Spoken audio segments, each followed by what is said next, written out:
The ancient Maya are famous the world over for their numerous scientific and cultural achievements, especially in the fields of astronomy and mathematics. Their art, too, is renowned for its intricate beauty and naturalistic depictions. The complex Mayan writing system, and its use by ancient Maya scribes, can more than easily hold its own when compared with the masterpieces of Chinese and Arabic calligraphy. Ancient Mayan art is also unique among pre-Columbian traditions in its inclusion of written captions that explain what's going on in the pictures, highly useful for archaeologists trying to make sense of the ancient images. But the art form the ancient Maya are most famous for is undoubtedly their magnificent architecture.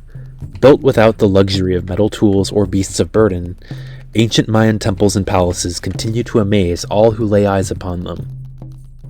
Probably, when asked to think about the Maya, the first image most people conjure up would be that of a Mayan pyramid, most likely Chichen Itza, a fascinating sight, but not the subject of this episode.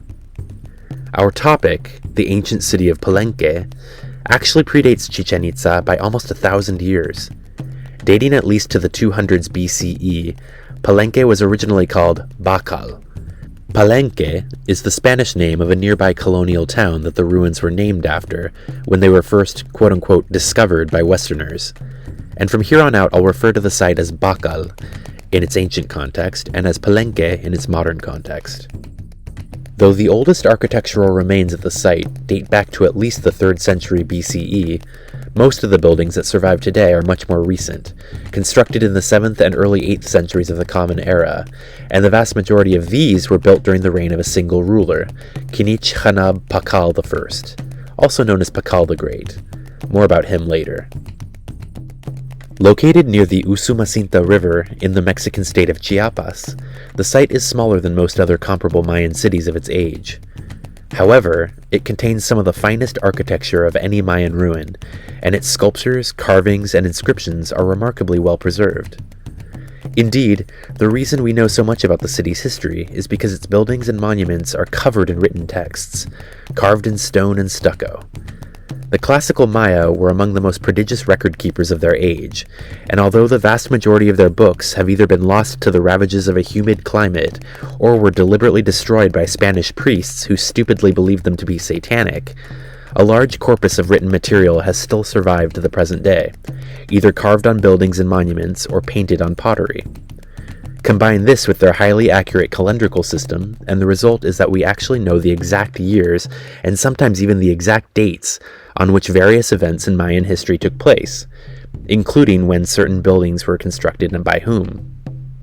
Like other ancient Mayan cities, Pakal was a city-state, an independent sovereign city with its own government that politically and militarily controlled the surrounding geographical area. Unlike the Aztecs in central Mexico, or the Incas in Peru, the Maya never had an empire. Each major city was independent, though smaller and weaker cities could be the clients of more powerful ones. Mayan city-states were ruled by a king or lord called an ahau, and often went to war with one another. In fact, warfare would play a direct role in the origin of the assemblage of buildings seen today at the city once called Pakal. In the year 599, during the reign of the first recorded female ruler in Mayan history, the queen regnant Yol Iknal, the city of Pakal was sacked by the kingdom of Khan, and probably forced to pay tribute. 12 years later, in 611, during the reign of Yol Iknal's son, Ahen Yolmat, Khan defeated Pakal once again, this time led by the Ahau of Khan himself, Une Chan. A period of political chaos and instability soon followed. In 612, Ahen Yolmat died mysteriously, and in the year 613, several important annual religious ceremonies were never performed, which is almost unheard of in Mayan history, and suggests a period of political crisis, and perhaps a vacuum in leadership. At some point, it seems a nobleman of obscure origins named Hanab Pakal came to power, functioning briefly as the de facto ruler, but was never actually crowned. His time in power was brief though, for he soon died and was succeeded by his daughter, Sat Kuk. Sat Kuk herself would rule legitimately in her own right for 3 years, before abdicating when her son, Kinich Hanab Pakal, came of age at 12 years old and succeeded her in 615, though she continued to hold significant political influence until her death a quarter of a century later. It was during Pakal's long reign that the city of Pakal regained its glory and prestige and expanded its influence throughout the western part of the Maya region. Pakal would rule the city for 68 years, the longest verifiable reign in the history of the world up until that point, a record he would hold for over 1,000 years, until he was finally surpassed by Johann II of Liechtenstein in 1927. Pakal is still the 5th longest reigning monarch of any sovereign state in history, as well as the longest reigning monarch in the history of the Americas. Pakal had been born in Pakal in 603, during the period of chaos that had led to his grandfather's rise to power. During the Khan invasions, the city probably suffered considerable destruction. Most of the elite structures present at the site today were built at Pakal's command over several decades, beginning in 647, and the rest were erected shortly after his death. The main palace, one of the most impressive Mayan buildings anywhere, was pre-existing, but dramatically expanded and remodeled by Pakal in 654, then again in 661, and a third time in 668. As with the other elite buildings at Palenque, the palace is constructed of elaborately carved limestone, the most readily available stone in the area. Built upon an expansive terrace, it is situated in the center of the city and consists of a series of buildings looking out onto several large courtyards. Its most distinctive feature is its tower, now referred to as the observation tower. Whatever its original purpose, the views from the top must have been breathtaking. The numerous halls and rooms of the palace are constructed using corbel vaults. Based on the principle of the corbel, or false arch, corbel vaults allowed the construction of enclosed rooms made entirely of stone without having to use perishable materials like wood or thatch for the roof. A corbel arch, however, is not a true arch, which supports itself by means of a wedge-shaped keystone. A corbel arch, or vault, however, is constructed thusly by offsetting courses of stone, and is not self-supporting. Because of this, it requires thick, heavy walls to act as a counterbalance against the force of gravity, resulting in rooms that have high ceilings but are quite narrow. In this picture, you can see a room in the palace of which half has crumbled away, revealing the construction techniques as well as the dearth of interior space. Like all elite Mayan structures, Pakal's palace would have originally been brightly painted. It also contains numerous well-preserved sculptures and bas-reliefs. But the palace wasn't just beautiful and grand, it was also technologically advanced for its time. Fed by an aqueduct, the luxurious building had running water, complete with numerous baths, saunas, and fountains, as well as flushing toilets. The aqueduct itself still diverts water from the Otulum River and channels it under the main plaza of the city. Good drainage systems would have been extremely important at the site, which today receives an average of over 2 meters of rain each year. In November of 672, Pakal's queen, Tsakbu Aha, died. They had been married for 47 years. Pakal was now 69 years old, and perhaps sensing his own mortality, he began work on his tomb 3 years later, in 675. In its own time, the tomb was called the House of the 9 Sharpened Spears, though today it's known as the Temple of the Inscriptions. The modern name comes from the numerous texts carved on the walls of the building. The inscriptions tell the story of Pakal's life, and are an important primary source for historians and archaeologists. The Temple of the Inscriptions is the largest of Palenque's pyramids, and is situated to the southeast of Pakal's palace. The facade of the building contains 6 panels decorated with carved illustrations and written text, and was originally painted in red, blue, and yellow. Pakal actually died right before the building was completed in 683, at the then remarkable age of 80. Though still unfinished, the building would have been done enough at the time for him to have gotten the general idea of what the finished product would look like, and, one imagines, to feel a sense of pride and accomplishment at its grandeur and beauty. He was interred in a chamber deep within the pyramid, and his son and successor, Kinich Khan Balam II, oversaw the structure's completion. Despite the fact that Western researchers have been studying the building for over 2 centuries, Pakal's tomb within the pyramid wasn't discovered until 1952. This may seem surprising, since the texts written on the building's walls clearly state that the structure is Pakal's tomb. However, the ancient Mayan writing system was not deciphered until the 1980s, so the names and biographies of ancient Mayan rulers were unknown to modern scholars before that time. It was the Mexican archaeologist Alberto Ruz Luyer who discovered the tomb in 1952. He had been working as the National Institute of Anthropology and History's Southern Director of Pre-Hispanic Monuments since 1945 to excavate, restore, and conserve the ruins of Palenque. In 1948, he uncovered the entrance of the tomb while clearing away rubble, and after 4 more years of excavation, he finally came upon one of the greatest archaeological discoveries of the 20th century: the burial chamber of Pakal the Great. The hidden staircase discovered by Luyer leads down from the floor of the upper chamber to Pakal's crypt below, which contains his famous sarcophagus. The walls of the chamber are decorated with bas-reliefs, depicting various ancestors of Pakal, as well as references to Mayan mythology. The sarcophagus itself is richly carved and is undoubtedly one of the great masterpieces of 7th century art anywhere in the world.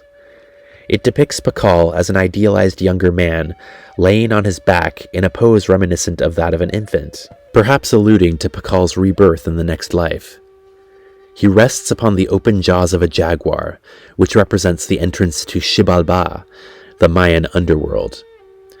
Behind and above him rises a tree in the form of a cross that represents the 4 cardinal directions. In the tree sits a 2-headed serpent, and from each of the serpent's mouths emerges a god. At the top of the tree sits a celestial bird, and around the border of the image are astronomical symbols representing the sun, moon, Venus, and Mars. The border also includes depictions of the Nabato Ilob, special members of the nobility whose job was to assist Pakal during his own bloodletting rituals. During these rituals, he would pierce his own penis with a stingray spine and use pieces of paper to soak up the blood, which would then be burnt as offerings to the gods. Perhaps his helpers were there to catch him if he passed out. Self-sacrifice was a central part of ancient Mayan religion, at least among the upper classes. Women were also expected to spill their own blood as offerings, but they would do it instead by pulling a rope of thorns through a hole in their tongues, as can be seen in this carving. I honestly can't decide which method sounds more unpleasant. The sarcophagus has actually only been photographed once, for the tomb was closed up again soon after excavation. I couldn't find a copy of the picture anywhere, so this drawing is the best we have. A replica of the sarcophagus, as well as the chamber that houses it, can be seen at the National Museum of Anthropology in Mexico City. This permanent exhibit also contains Pakal's original death mask, a fabulous work of art made entirely of jade, with the exception of the obsidian and mother-of-pearl eyes. Pakal's remains were also adorned with numerous jade necklaces and bracelets, and his skeleton was even holding pieces of jade in its hands when it was first discovered. The tomb also originally contained several carved busts of the king, giving us some idea of what he looked like, as well as a host of other treasures. 5 other skeletons besides Pakal's were also found in the tomb, the remains of sacrificial victims who were probably intended to serve the king in the afterlife. The stone slab covering the entrance of Pakal's crypt also contains a small hole, which was believed to allow Pakal's soul to leave the chamber so it could travel to the afterlife. Though Pakal's tomb is the largest and most famous of Palenque's pyramids, it isn't the only one. At the southeastern section of the site lies the Temple of the Cross complex, a group of 3 pyramids arranged around a large plaza. Today they're known as the Temple of the Cross, the Temple of the Sun, and the Temple of the Foliated Cross. The structures are situated at the foot of a small mountain called the Great Mountain of the Descending Quetzal, which was considered sacred by Pakal's ancient inhabitants due to the presence of multiple freshwater springs there. These springs feed the Otulum River, which was the source of the city's water supply. The Temple of the Cross complex was built by Kinich Khan Balam II shortly after the Temple of the Inscriptions was completed. The complex's namesake, the Temple of the Cross, is the largest of the three structures, and was built to commemorate Kinich Khan Balam's accession to the throne. Like the Temple of the Inscriptions, the structures of the Temple of the Cross complex contain extensive carved texts that relate the biography and lineage of the man who built them. The history recorded in these inscriptions is cohesive and continues from one structure to the next, so the temples serve functionally as 3 volumes of a book that can be read from cover to cover as one walks from one temple to the next, assuming of course that one can read ancient Mayan. The name, Temple of the Cross, refers to the cruciform iconography that appears throughout the complex. This imagery refers to the Mayan concept of the world tree, a celestial tree located at the center of the universe, the same such tree depicted on Pakal's sarcophagus. The Temple of the Sun, the northernmost of the 3 temples and the closest to the palace and center of the city, is dedicated to the god Kinich Waib, one of the patron deities of Pakal. It is the best preserved of the 3 structures, and contains within its inner sanctuary a large tablet carved with mythological scenes related to the sun, from which its name derives. The Temple of the Foliated Cross, located at the far south of the elite section of the city, is dedicated to the god Bolon Tsakab, another patron deity of Pakal, associated with rulership and bloodletting. Unfortunately, the facade of the upper part of the building has completely crumbled away, basically rendering it a cross-section. On the other hand, this allows us to see more easily how the building was constructed. Once again, notice the use of corbel arches. After Kinich Khan Balam's death in 702, the city of Pakal entered a period of decline from which it would never recover. In the year 711, the city was sacked by the kingdom of Popo, and the Ahau, Kinich Khan Hoi Chitam II, was taken prisoner and probably executed. A period of 10 years followed, during which Pakal had no king or queen. Finally, Kinich Akal Motnab III rose to power, though there is no evidence that he was directly related to any of Pakal's past rulers. His descendants would rule Pakal until the end of the 8th century. Little is known about this dark period, for few large buildings were constructed and little written material survives. All that's really known is that war with the kingdom of Popo was a constant reality. After around the year 800, construction of elite buildings stopped completely. People continued to live in the city for a few generations, but by the year 900 it was completely abandoned. Soon, the forest began to reclaim the site, and the once gleaming structures were overtaken by botanical life, mainly in the form of cedar, sapodilla, and mahogany. The abandonment of Pakal was contemporaneous with the abandonment of many other large Mayan cities. This period is known as the Classic Maya Collapse, although some scholars debate the usefulness of this term. In any case, by the time the Spanish arrived in the 16th century, hardly anyone lived in the area. The Spanish were quick to suppress the use of the Mayan writing system, and within a few generations nobody knew how to read it anymore. The first Westerner to study the site was a 16th century Spanish friar named Pedro Lorenzo de la Nava, who named it Palenque after a nearby town. The site was largely forgotten again until the late 18th century. In 1786, an Italian architect named Antonio Bernasconi was sent by the colonial government in Guatemala to survey the site. Though his publications on the ancient city sparked interest from European and colonial intellectuals and would inspire more scientific study of it, the small army that was sent with him on his surveys subjected the site to a fair amount of damage, especially to the palace. In 1807, a draftsman named Luciano Castañeda visited the site and made several drawings of it, which he published in 1822 under the name Descriptions of the Ruins of an Ancient City, Discovered near Palenque. His drawings, however, are not considered to be of very good quality, and his book was not widely read. Despite their admiration of pre-Columbian architecture, many Western explorers and intellectuals refused to believe that the indigenous inhabitants of the Americas were capable of building such impressive cities and monuments. Influenced by the racism and cultural chauvinism of their time, these early researchers insisted that the ruins of ancient Mexico must have been built by ancient Egyptians, Phoenicians, Greeks, Hindus from ancient India, or even the lost tribes of Israel, who had somehow managed to cross the Atlantic and settle in Mesoamerica. Some early scholars even believed certain Mayan carvings to contain images of Indian elephants, so deludedly certain were they that the artists must have come from the Old World. The first Westerner to refute these ridiculous claims in any way was a Honduran political activist of Irish descent named Juan Galindo, who, after visiting Palenque in 1831, noted that the depictions of human figures at the site resembled modern Maya people. The wider Western world was not made aware of the ruins until 1841, when the American explorer and travel writer John Lloyd Stephens published a book based on his travels throughout the region entitled Incidents of Travel in Central America, Chiapas, and Yucatan.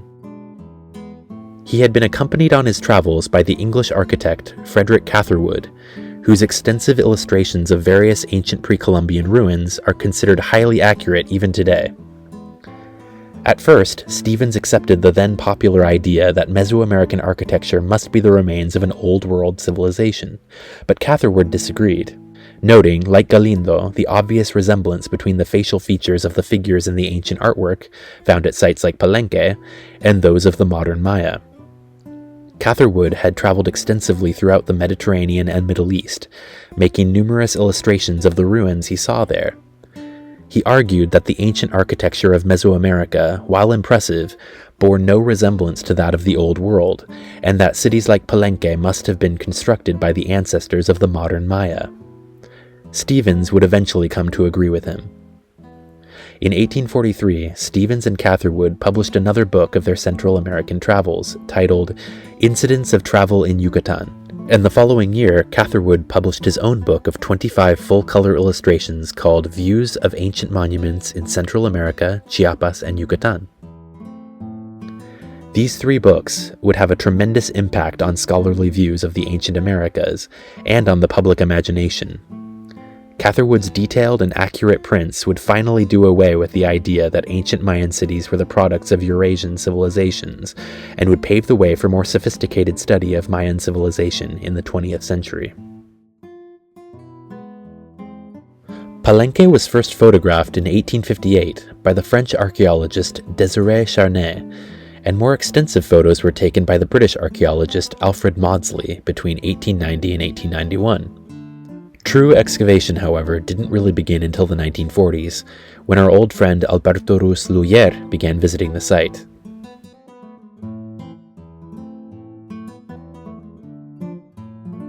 Beginning in 1973, a series of conferences called the Mesa Redonda, or Roundtable Conferences, were held at Palenque. These meetings of the world's preeminent scholars of the ancient Maya, including Merle Green Robertson, Linda Sheely, and David Stewart, consolidated years of research and allowed Mayanists to share their recent findings, including those related to the decipherment of the Mayan script. Today, thanks to decades of research at Palenque and other sites with well-preserved inscriptions, over 90% of ancient Mayan texts can be read, and gradually, more modern Maya are learning to do so, or have become archaeologists themselves. It's exciting to think of what future discoveries about the ancient Maya will be made by their modern descendants. Excavation of Palenque continues today, and new findings are constantly being made. In 2010, the remains of a large fountain were discovered at the site. Though it no longer works, experts estimate that originally it would have shot water 6 meters into the air. The temples at Palenque have also been discovered to feature limestone slabs containing numerous fossils of fish and invertebrates, actually built into the architecture of the buildings. Though the existence of these fossils has been known since the 19th century, they have only recently been studied scientifically. The fossils date from the early Paleocene, shortly after the extinction of the dinosaurs, and they were clearly arranged so as to decorate the walls of the temples. Some even contain traces of paint, so as to make them stand out more. Thus, the ancient architects of Palenque have sometimes been referred to as the world's first paleontologists. Despite the continuing excavation, it is estimated that only about 10% of the ancient city has been uncovered, or about 3 square kilometers. The rest is still buried beneath centuries' worth of vegetal growth. Who knows how long it will take to uncover the rest of the city, but how exciting it is to know that, much like the pages of a very long and very dense but very interesting book, the excavation of Palenque and revelation of its priceless treasures will provide a sense of wonder and fascination for decades to come.